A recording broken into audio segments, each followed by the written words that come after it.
Question number 1 से।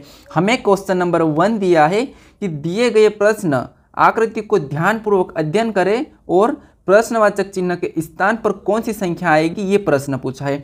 हमें 3 अलग अलग प्रकार की आकृति दी है और वहां पर एक क्वेश्चन मार्क दिया है, ठीक है, यहाँ पर, और पूछा गया है कि यहाँ पर कौन सी संख्या आएगी। तो हमें यहाँ पर इन 2 आकृति को ध्यानपूर्वक अध्ययन करना है, जैसे कि जो प्रश्नवाचक चिन्ह है उसी के स्थान पर बाकी की संख्या कैसे लिखी है। जैसे यहाँ पर 114 लिखी है और यहाँ पर 48 लिखी है। तो दोस्तों ये संख्या कैसे लिखी है, सबसे पहले तो हमें ये पता करना होता है, ठीक है।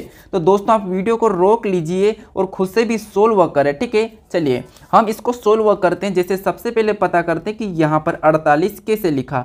अगर संख्या को आई साइड वाले को अगर जोड़ के देखते हैं, जैसे 12 8 20 और 20 और 4 अपने हो जाते हैं 24, 24 और 5 29, लेकिन यहाँ पर दिया है 48, ठीक है।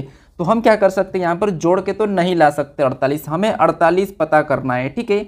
तो चलिए अब क्या कर सकते हैं, अगर यहाँ पर 12 और 4 को जोड़ देते तो कितने होते हैं 16, ठीक है, कितने 16 हो जाते हैं। इसको क्या करा हमने, प्लस किया है। उसी टाइप से अगर 8 और 5 यानी कि 8 में से 5 को माइनस कर लेते हैं तो कितने हो जाते हैं 3।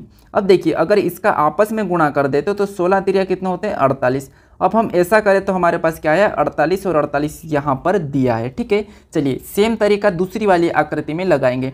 सबसे पहले क्या करेंगे, हम 15 और 3 यानी कि 15 और 4 को जोड़ देंगे तो 15 4 कितने होते हैं 19, ठीक है, कितने होते हैं 19। उसके बाद यहाँ पर 11 में से 5 को घटा लेंगे, ठीक है, याद रखना घटाएंगे। तो 11 में से 5 जाएगा तो हमारे पास कितना बचेगा 6। अब दोस्तों इनको क्या करेंगे, आपस में गुणा कर लेंगे तो 19 छक्का 100 कितना होता है 14 होता है, ठीक है। और यहाँ पर 114 दिया है।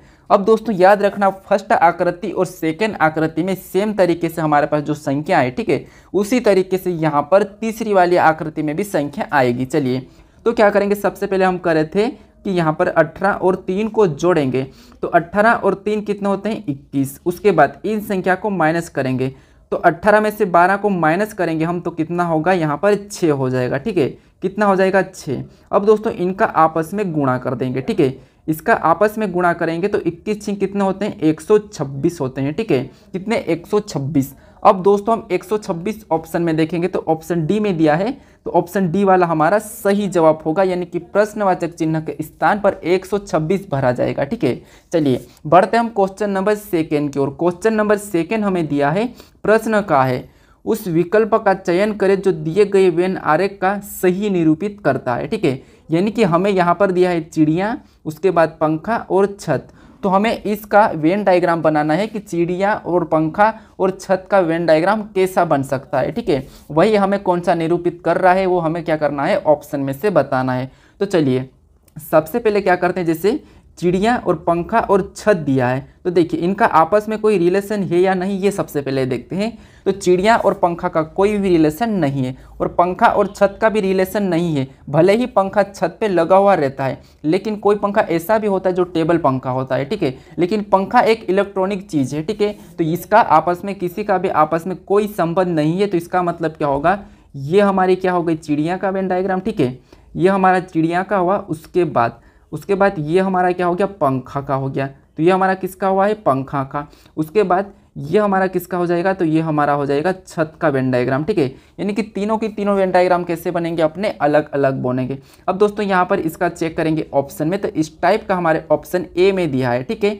तो ऑप्शन ए वाला दोस्तों सही जवाब होगा, ठीक है। चलिए बढ़ते हैं दोस्तों क्वेश्चन नंबर 3 की ओर। अब हमें क्वेश्चन नंबर 3 दिया है, प्रश्न का है कि दिए गए विकल्पों में से असंगत को पहचानिए। दोस्तों हमें 4 ऑप्शन दिया है और यहाँ पर हमें असंगत को पहचानना है, ठीक है। दोस्तों इम्पोर्टेंट है, अगर दोस्तों आप अभी तक इस चैनल को सब्सक्राइब नहीं किया है तो दोस्तों प्लीज़ सब्सक्राइब कर लीजिए। दोस्तों आप बड़े बड़े सेलिब्रिटी को तो जरूर सब्सक्राइब करते हो, उन्हें लाइक करते हो, लेकिन आपको जहाँ से सीख मिल रही, जहाँ से आपको पढ़ना मिल रहा है तो उसे तो आप सब्सक्राइब और लाइक कर सकते हो। तो प्लीज़ आप सब्सक्राइब जरूर कर लीजिएगा, ठीक है। चलिए अब हमें प्रश्न कहा है कि दिए गए विकल्पों में से असंगत को चुनिए।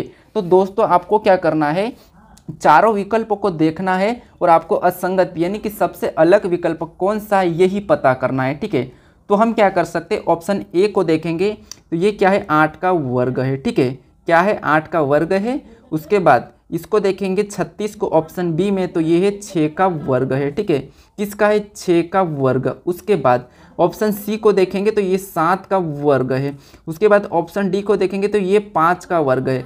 अगर दोस्तों यहाँ पर विषम और सम को देखेंगे तो 8 भी सम है, 6 भी सम है, 7 भी सम है, 5 विषम है। अब हमें तो केवल एक अलग बताना है। अगर आप ध्यान से देखोगे दोस्तों तो चलिए, आपका अगर बेसिक अच्छा होगा तो आप यहाँ पर आपका उत्तर आ चुका हो। कैसे देखिए, ये जो ऑप्शन ए हमारा ये क्या है, एक तो 8 का क्या है वर्ग है और यही क्या है 4 का क्या है घन भी है। ठीक है, ऑप्शन ए वाला हमारा 64 8 का घन है, 8 का वर्ग है और 4 का घन है। इसका मतलब ये है कि 64 ऐसी संख्या है जो वर्ग भी है और घन भी है, तो इसीलिए हमारी ये संख्या क्या हो जाएगी, अलग हो जाएगी, यानी कि हमारा यही सही जवाब हो जाएगा। ठीक है, ऑप्शन ए हमारा सही जवाब होगा। चलिए बढ़ते हैं क्वेश्चन नंबर 5 की ओर।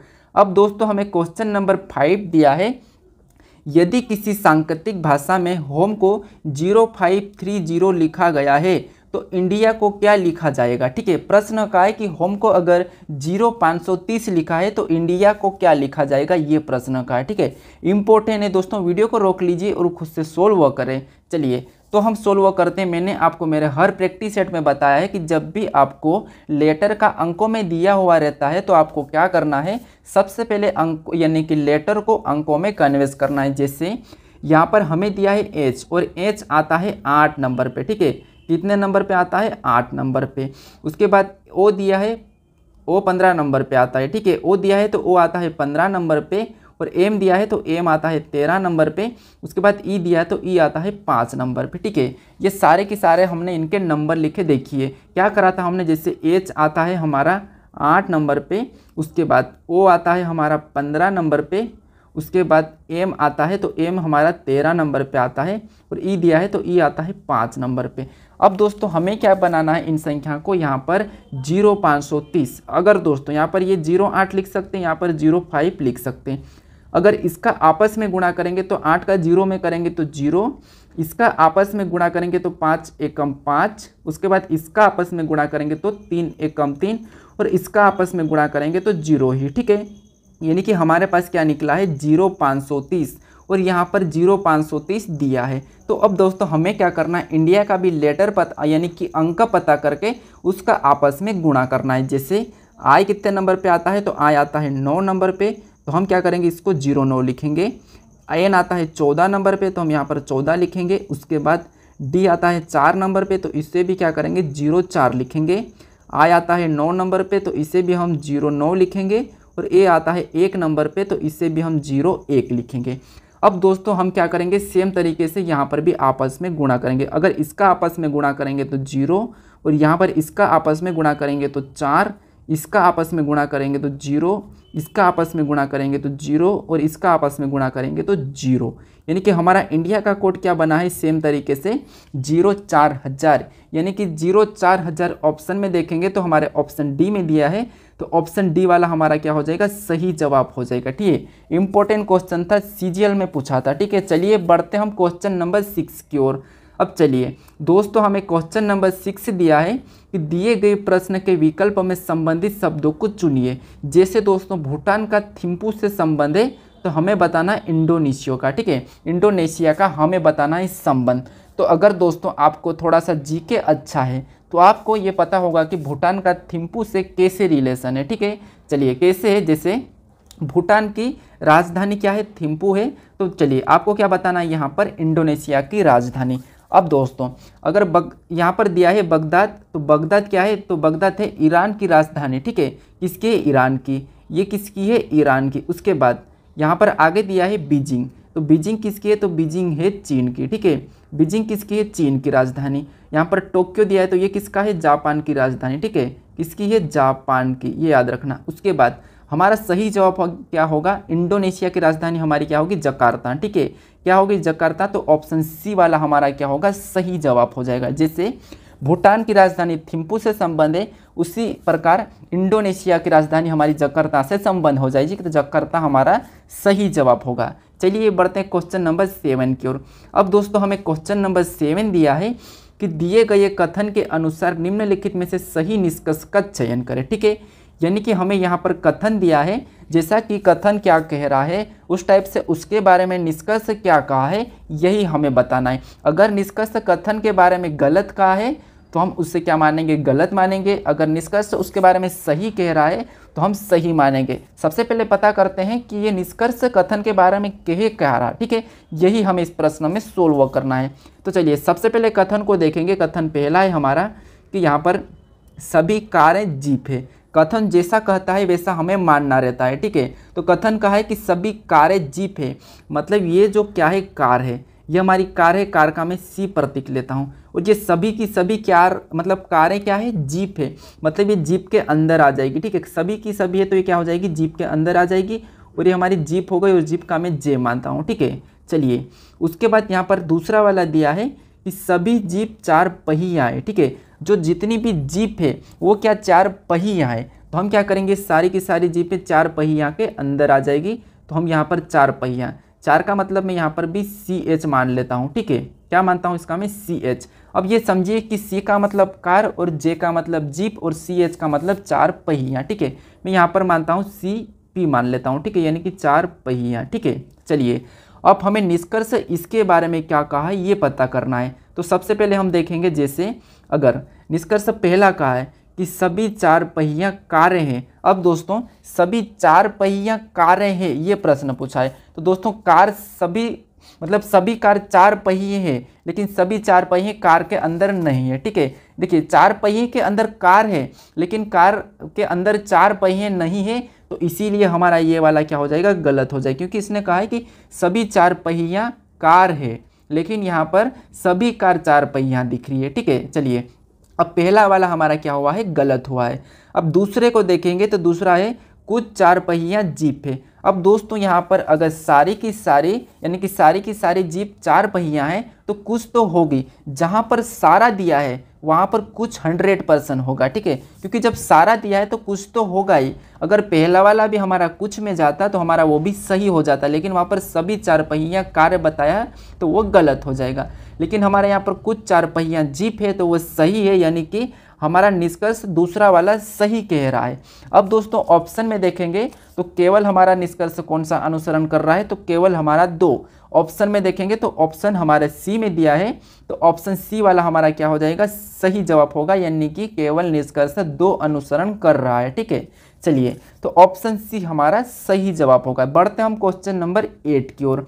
अब दोस्तों हमें क्वेश्चन नंबर 8 दिया है, प्रश्न चित्र में दी गई यानी दोनों आकृतियों में कौन सी उत्तर आकृति बनाई गई है। यानी दोस्तों हमारे पास ये 2 आकृति है, ये जो 2 आकृति हमारे पास कौन से ऑप्शन में दोनों की दोनों आकृति बनाई गई है, यही प्रश्न पूछा है। तो हमें चेक करना है कि दोनों आकृति एक साथ कौन से ऑप्शन में है, ठीक है। तो चलिए अगर ऑप्शन डी की बात करते तो ऑप्शन डी हमारा नहीं होगा, क्योंकि यहाँ पर एक ही प्रकार की आकृति 2 है, तो ये तो नहीं हो सकता है, ठीक है।